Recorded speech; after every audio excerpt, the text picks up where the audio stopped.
मनीषा साजवानी जी। राधे राधे। श्री हरिवंश महाराज जी। महाराज जी, जब कोई अपमान करे तो कैसे समझें कि कब चुप रहना है, सुनना है, और कब जवाब देना है? अगर हमेशा चुप रहें तो लगता है सामने वाला और भी ऐसा करेगा, तो महाराज जी ऐसी में मर्यादा नहीं। भगवान शंकर कह रहे हैं, अपने कर्म जाए अपकारी, उमा क्षमा सापहुते भारी। अगर हम किसी को क्षमा कर देते हैं तो हमारी क्षमा उसके ऊपर सांप से भी ज़्यादा दंड देने वाली बन जाएगी। अगर हम चुप हो जाते हैं तो मालिक हिसाब करता है, और जब हम हिसाब करते हैं तो फंस जाते हैं। तो इसे कोशिश करें, जब हमारा कोई अपमान करे तो हमें सहकर वहाँ से चल देना चाहिए। हिसाब भगवान के ऊपर छोड़ देना चाहिए। लड़ाई झगड़ा करना, मारपीट करना, हिंसा करना, अपने को बंधन में डाल लेना है। हमें लगता है अपने को बचाए।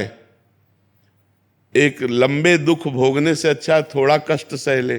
जैसे कोई हमें गाली दे रहा है, हमें अपमानित कर रहा है, यदि हम उससे लड़ गए तो हमारे अंदर क्रोध आ सकता है, मार पिटाई हो सकती है, रिपोर्ट हो सकती है, फिर हम आगे बंधनों में फंसते चले जाएंगे।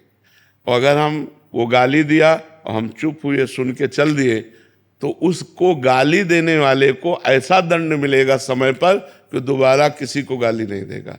मालिक बहुत, हम यही कई बार चर्चा की है। देखो हमारे यहाँ भी मुकदमा कई कई वर्ष चलता रहता है, तब हिसाब हो पाता है।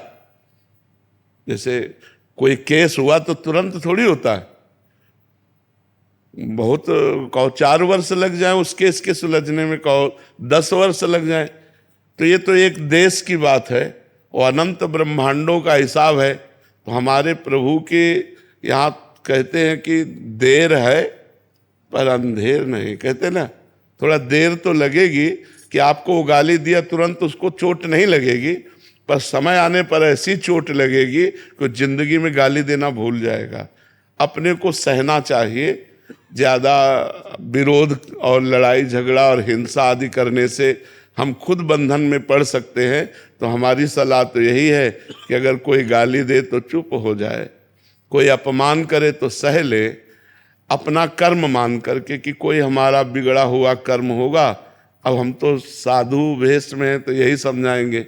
हम तो यही कहेंगे कि अगर वो गाली दे रहा है तो हम सह जाते हैं, और वो हमको अपमानित कर रहा है तो चुपचाप चले जाते हैं। हिसाब भगवान के ऊपर छोड़ दें, क्योंकि जितनी जेलें भरी हिसाब करने में ही तो भरी हैं।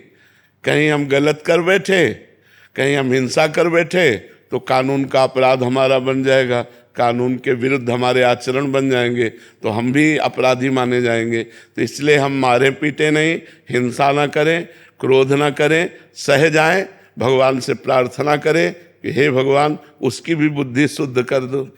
उचित तो ये है कि हम उसके लिए भी अच्छा सोचें कि भगवान अगर आप इसकी बुद्धि शुद्ध कर दे तो गाली देना बंद कर दे, ये भी एक अच्छा आदमी बन जाए, तो आप इसकी बुद्धि शुद्ध कर दो। हम तो यही प्रार्थना करेंगे कि भगवान सबकी बुद्धि शुद्ध करें, लड़ाई झगड़ा ना हो, एक दूसरे का अपमान ना हो, एक दूसरे को दुख देने वाले वचन न बोले जाएं। पर आज नाक में गुस्सा रखा है सबके, नाक में गुस्सा, जरा सा धक्का लग जाए तो आदमी के ऊपर एकदम टूट पड़ता है। हो सकता है वो बैलेंस बिगड़ गया, उसका धक्का लग गया, तो अपने को बोलना है कोई बात नहीं, कोई बात नहीं, आप संभलिए और आगे बढ़िए। लेकिन जरा सी बात में, क्योंकि खान पान सही नहीं है, तमोगुणी भोजन है, तमोगुणी विचार, तो जरा में गुस्सा आ जाता है। हमें सहन करना चाहिए, सहन में बहुत आनंद है। जब हमें सहन ना हो तो रो देना चाहिए भगवान के सामने, प्रभु हम तो असमर्थ हैं, आप समर्थ हो, आप देख लो। वो जब देख लेंगे ना तो बहुत अच्छी तरह देख लेंगे। तो यदि हम कर्म बुरा करते हैं तो 4 दिन भले हम चमक लें, इसके बाद हमको गिरना पड़ेगा।